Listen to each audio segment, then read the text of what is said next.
Selemah-lemahnya hidup kita, kita punya Tuhan sebagai sumber kekuatan kita.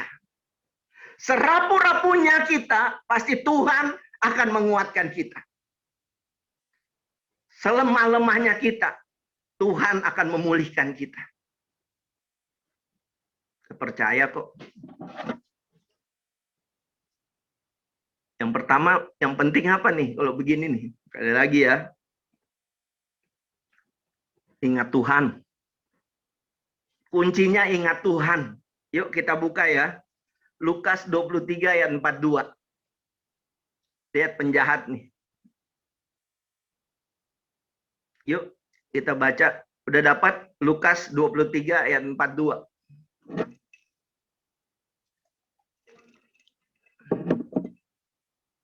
Udah dapat teman-teman? Boleh dibuka nggak ya mic-nya kalau yang kayak di kamar ini? Kalau silakan dibuka. Lukas 23 ayat 42. Lalu dia berkata, Yesus, ingatlah padaku apabila engkau datang sebagai raja. Perhatikan baik ya. Di Lukas 23 ayat 42 dikatakan, lalu ia berkata, Yesus, ingatlah aku apabila engkau datang sebagai raja. Keselamatan itu akan dicurahkan kepada saudara ketika saudara mengingat Tuhan. Ya. Jadi langkah awal sebelum bekerja, sebelum percaya, sebelum menaruh pengharapan, ingat bahwa Tuhan ketika kita menghadapi masalah, yang pertama yang kita harus ingat adalah siapa? Tuhan. Tuhan. Kata ingat ini jadi penting. Kata ingat ini. Karena banyak orang jadi nggak ingat, amnesia sama Tuhan. Ada yang minum. Papa jangan minum dong, Pak. Nah, Al-Quran for orang Muslim. Al-Jabar for orang Jerman. Alkitab for orang Yahudi. Mahar alkohol for ketorang. Nah, ini yang kayak gini nih. Nggak ingat.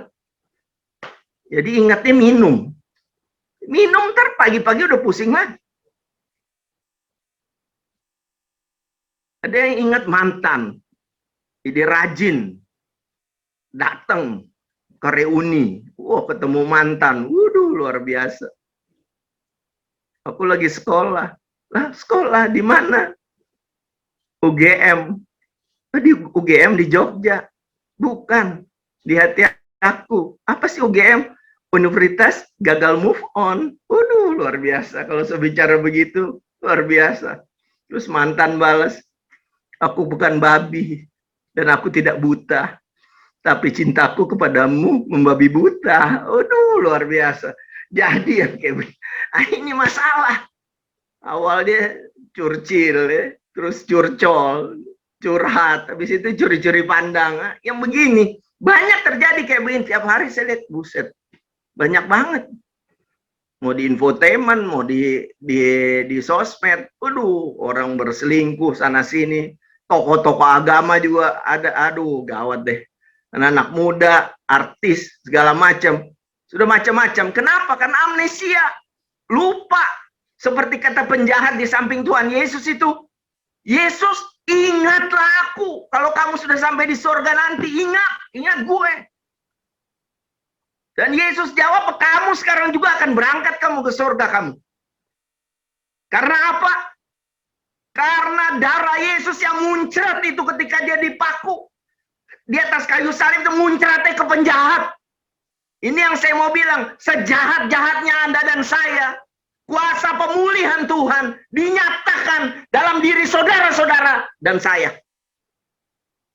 Jadi yang pertama, ingat. Dan jangan ingat Tuhan. Jangan ingat mantan, jangan minum, ngegele lagi. Orang pada diam, ketawa. Kalau orang ketawa, kita diam. Ya orang bodoh kayak gitu. Nah, terus naik nyabu. Tahu ujungnya ketangkap, mati sebagai sampah masyarakat. Banyak bapak-bapak juga udah nggak ingat istrinya. Istri juga udah nggak ingat sama suaminya. Instagramable wife, Instagramable husband. Waduh, kalau di Instagram luar biasa. I love you 3000. I miss you like crazy, tapi di rumah bakalai terus kayak petasan banting. Kedengeran sampai satu komplek. Maki-maki. Dulu kamu galian singset, sekarang galian gorong-gorong. Istrinya nggak mau kalah. Dulu kamu maco, sekarang macica. Tahu nggak? Sok keras kamu pada lembek. Macem-macem. Bakalai. Kenapa? Nggak ingat Tuhan. Nggak ingat Tuhan. Hari ini kita diingatkan ya. Tambah satu lagi langkahnya ya. Yang pertama adalah ingat Tuhan. Yang kedua adalah apa? Berjuang. Yang ketiga adalah apa? Percayakan pengharapanmu. Dan yang terakhir, hatimu tertuju kepada Tuhan. Itu 1 Timotius 4 ayat 10 itu. Sehingga Timotius itu punya kekuatan. Timotius merasa bahwa, oh iya luar biasa. Ketika hatiku tertuju kepada Tuhan, fokus kepada Tuhan, kita percaya bahwa kuasa Tuhan dinyatakan dalam hidup kita.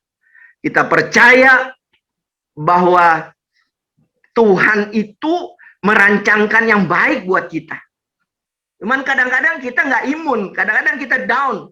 Kenapa? Karena kita melihat apa? Karena kita melihat hidup kita itu sekeping-sekeping. Secara fragmentaris. Itu kecil-kecil. Jadi kalau ada masalah, kita seringkali down. Padahal seringkali masalah itu sering dipakai oleh Tuhan untuk menguatkan kita. Ketika kita bertanya, Tuhan, why me? Tuhan akan jawab, why not? Karena aku sedang menguatkan kamu.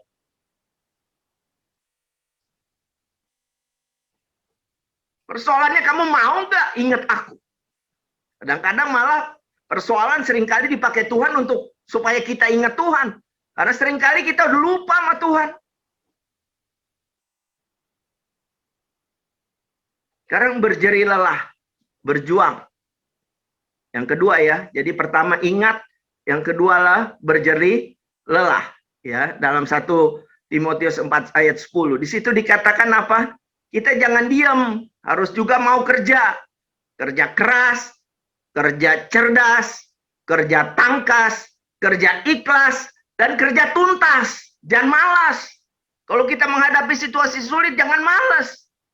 Kalau kita nggak mau terkena atau terpapar COVID-19, ya lakukan, kita bergerak. 6M itu kita jalankan. Jangan malas. Kalau kita menghadapi masalah, jangan, aduh, gimana ya? Suami gue begini, istri gue begini. Terus ngapain? Ya berjuanglah. Bagaimana supaya bersatu kembali? Saling tersenyum. Bahasa cinta digunakan, puji, kasih waktu, sentuhan, peluk, minta maaf kalau salah, pelayanan, layani dia nih, Chapman punya ya. Dan yang kelima adalah kita kasih kepada dia juga hadiah. Jangan lupa kasih hadiah istri juga. Coba kalau kita lalai sama dia. Masih bagus. Kalau misalnya masih ingat, artinya ingat rumah ya. Karena banyak istri, karena suami nggak mau dengerin dia cari berondong dia. Berondong itu kan pengen denger segala macem. Ya. Yang paling jelek sih, tapi masih mendingan ya. Kalau dia udah lupa juga sama kita, malah ke sinetron. Bahaya itu. Tahu sendiri ya, IC itu ya, ikatan cinta dari pagi, siang, sampai sore, sampai malam lagi, itu ada itu.